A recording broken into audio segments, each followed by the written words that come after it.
So we'll carry on from where we left off before. The last time, this is on trauma again of the lumbar spine. And here we can see a patient who has a tear of the spinae erecti muscles, a multifidus tear. So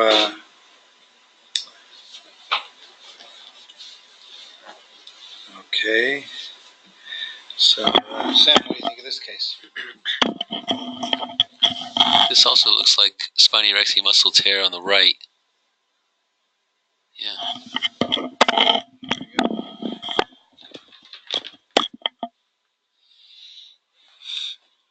And another one on the right. So just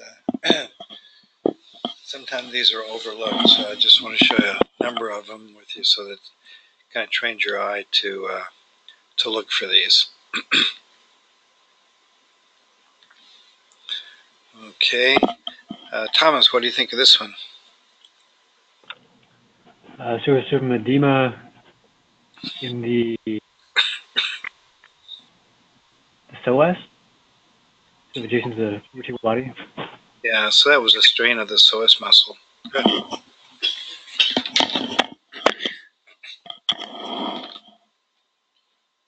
think the muscles here are okay. It looks like kind of linearly oriented signal abnormality in the vertebral body.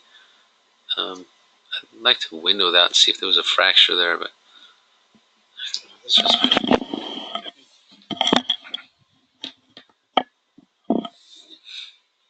okay. This looks like at least grade 2 to 3, maybe anterolisthesis. And These are two different patients. Second one, yeah. We've already talked about that. This was postoperative on this side, and this was not postoperative on the other side. Okay. Thomas, what do you think of this case? So this is a spec, I think. Probably. Yep. And so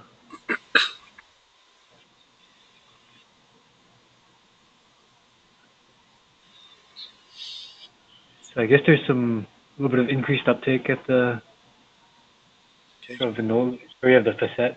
Do you believe it or not? Yeah, there's a little bit more signal there. Okay. Uptake there. Now what do you think? Yeah, so at the pedicle, there's edema. It looks like a pars fracture. Okay, so certainly there's edema within the pars. The cortical margins still look like they're probably maintained. Here are the axial images. And this, the T1 and the T2. And you can see there's a kind of it's a little bit of loss of fat signal here and a little bit of edema signal there on the T2. Here's what the CT looked like a few days later. So there's some sclerosis in that region. Yeah, so we have all this sclerotic change in here. A little bit of lucency here. It's probably an incomplete fracture. And if we go to the sagittal images. Oh, yeah. Placement here. Go ahead. Yeah, sort of a fracture line looks maybe subacute through the pars. Yeah. This patient. This is after being braced for 6 weeks and low sclerosis. And that's what the axial images looks like. So this was a stress fracture of the pars. One of the more common traumatic injuries, as you know, in kids. So kids with acute back pain, that's the thing you really want to look for. We don't really use bone scan much anymore. This was 2007. It's really primarily an MR diagnosis.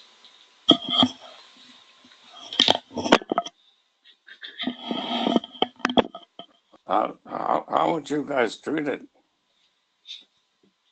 I'd brace the patient for a couple weeks.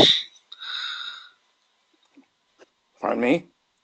I guess a back brace. Dr. Cruz showed us some. These actually need to have a brace and one of the legs included. So you have to have a one hip immobilized, the side where the fracture is, and also a brace for the back. It's not enough just to have a lumbar brace. And if you stick with it for 6 months or less, you probably get a chance to heal it. But the problem is to talk these folks into doing it. I had a doctor's son that developed the problem on one side, and at this age, and I kind of almost begged him, let's put you in a brace, and I think we'll get you cured. Instead, he went more rambunctious and developed a stress fracture on the other side, and then started this teething. And so the father decided not to have him see me anymore, and he got divorced over it or something. Oh my God! They did get divorced. Well, that's a typical progression. But he was drinking a little more than he should, and wasn't listening as much. The father or the son? The father. The son was a wild kid, and I don't know what happened to him. Yeah. I operated on him on both his elbows. He had dislocated the radial heads. Wow. So anyway, it is not an easy problem to deal with, not only with the pathology, but also with the parents and the individual. Okay, a bunch of sagittal images. I think there's some sclerosis in the pars area. I think that's the L3 vertebral body. That level right there, yep. Probably. Or, this is probably one. Okay, L4.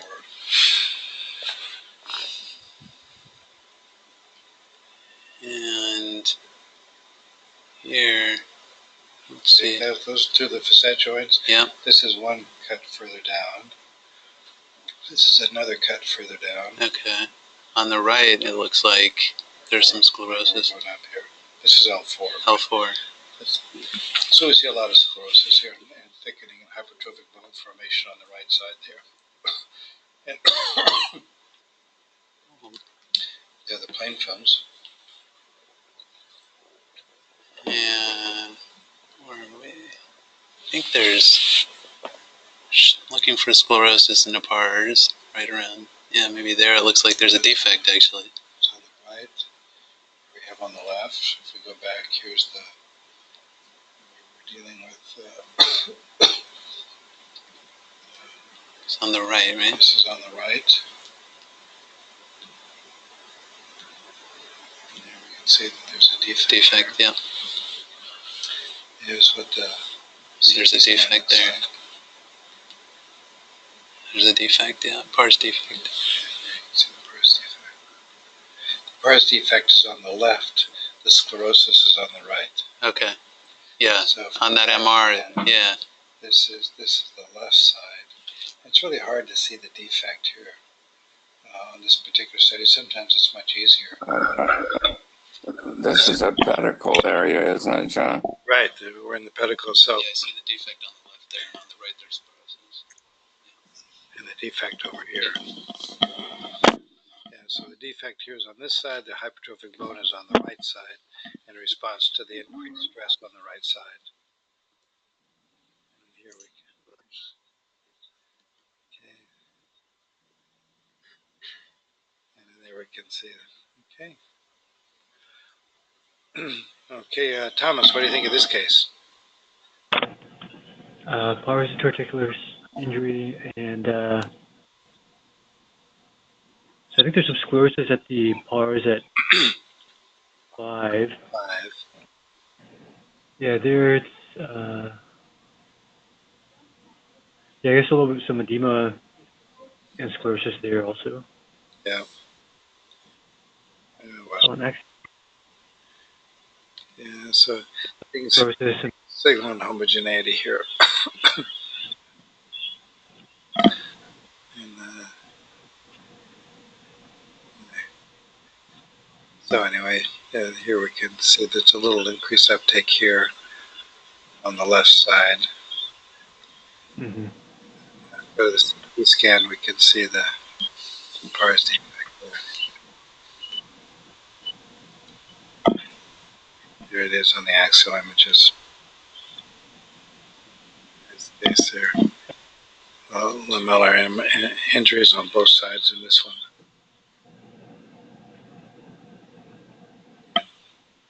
So these are, you've all seen these. We don't need to. Here just goes. This one goes into the lamina here in this particular patient, all the way across to the posterior elements to the other side. So you can see a lot of different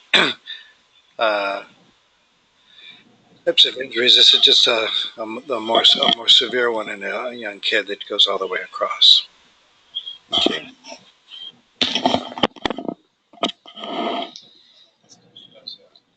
Defect here in this case. On the axial images on MR, because they're so thick, it's often hard to sometimes differentiate these from the facet joints. But usually we see the facet joints well on one cut. If you see them on multiple cuts, especially if it's 3, you've got to be concerned that you're dealing with pars. Here we can see the facet joint up here, and the pars injuries in the next cut down. But these are the pars injuries on both sides. These are the facet.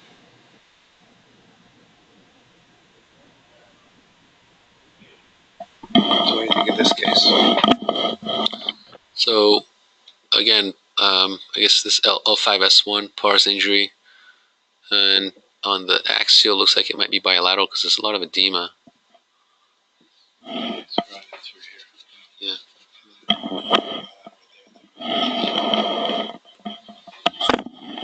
And here we can see a large defect here with some spondylolisthesis. So this is probably bilaterally.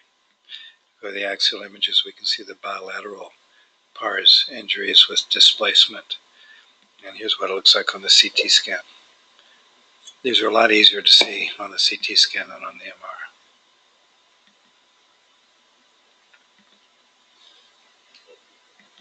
Okay. Okay, looks like L3 pars defect. Yeah. So these can be, typically they're more commonly at 4 and 5, but you can also get them at 3. I've seen them higher up, but that's much less common. And here's on both sides. Okay, Thomas? Don't forget L5S1. Right. Yeah, very common at L5S1. Thomas? This one looks like it's at L2, pars defect.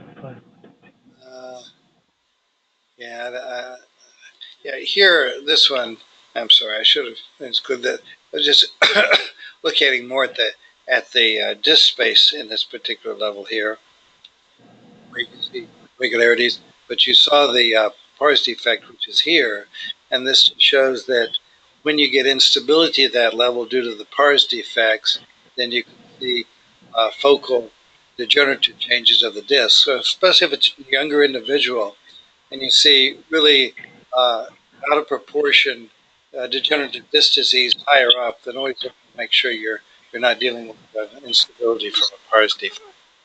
You see maybe even more down there at L 3, 4, or 4, 5. Here, 4, 5, I think. 4, 5, I think. Yeah, right. Okay. And you can also get these at 2 different levels. Here, actually, 4, 5, and 5, 1 both have pars defects. So usually it's just at one level, and that really takes all the strain. But you can't have it at two levels if they continue to put strain on the disc on the spine. And then here we can see that there are foraminal stenoses due to the instability at those two levels.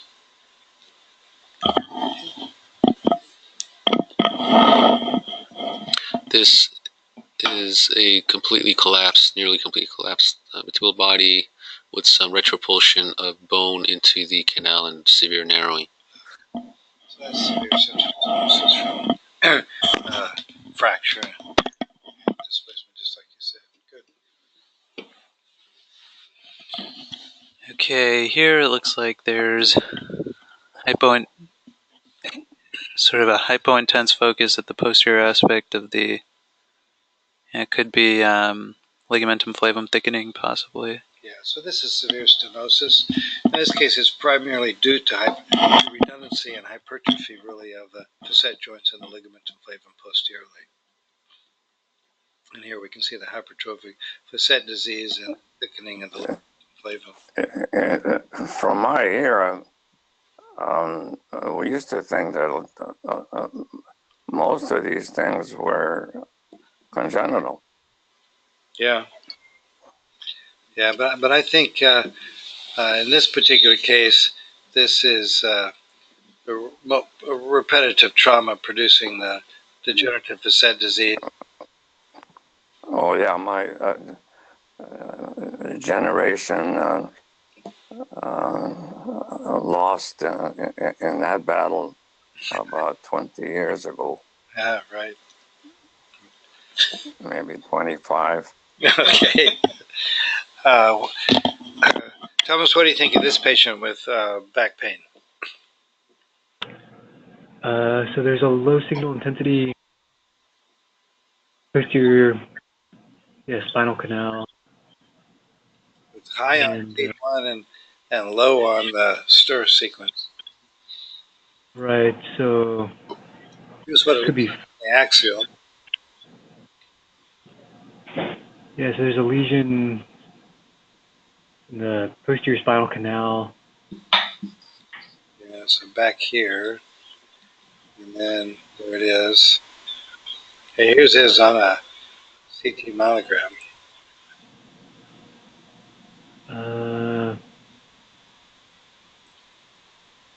Yeah. So it's intradural, extramedullary. Yeah. So it's either coming from the dura or the cord, I guess. Yeah. So it's hard to see here. I thought this showed it better. I think I have another one that shows it better. This is the end of a catheter that's been placed in for pain control. And this, okay. and he lost pain control because he developed a granuloma over the tip of the catheter, and the catheter would no longer work properly. This is just a catheter tip granuloma there.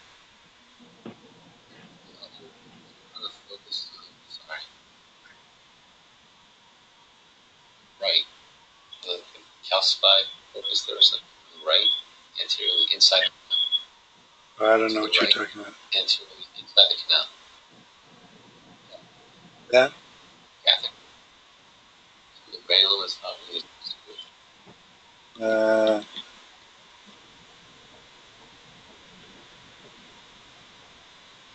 Electrode, right? Well, you have intrathecal contrast here. That's probably just a pool of the contrast, I think.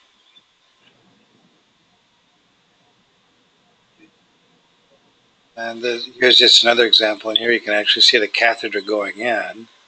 You can kind of follow it up, and here's the catheter going up, and that's the granuloma at the tip of the catheter there.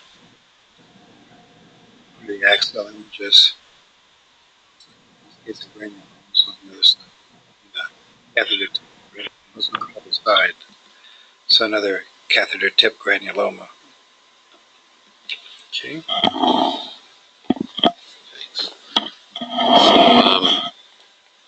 So, this is a pseudo meningocele, maybe after surgery, or was there trauma here? Or, I don't know what's. See, back pain, HNP. What's that HNP?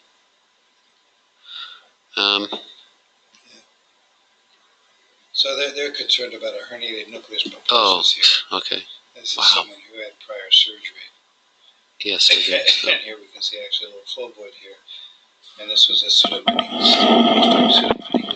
You can see some flow in the CSF going into this collection. Okay, 57-year-old, 2 weeks post-op, headache for 4 days. This looks similar to that last one.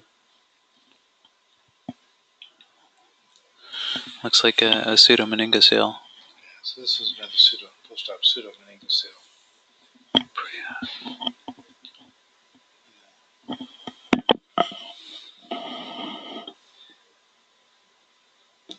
Okay, Thomas. So 73-year-old female, history of breast cancer, inflammatory Paget's, embolic infarction, heparin, low back pain, L5S1, onset sudden 10 days ago. So yeah, the marrow is completely diffusely abnormal. The normal fatty marrow is replaced. Okay. Sort of, all vertebral bodies, including the posterior elements. So she does have a history of cancer, so that's concerning for metastatic involvement. Yeah, and here's an axial image through one of the vertebral bodies. Yeah, then we have an MR. There is, I think, dural enhancement. Fluid. Yeah, the drill enhancement, a lot of fluid here. And this patient actually had spontaneous intracranial hypotension, but I think all due to the metastatic disease and the treatment. So this is low CSF pressure, and can be due to trauma or dual puncture or an occult CSF leak. You get orthostatic headaches, ridiculous. And this diffuse pachymeningeal enhancement is typical engorgement of the venous structures.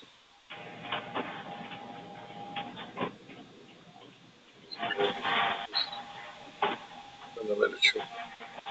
All right. So that's kind of the end of the trauma type lecture. What I think what we should do now, let me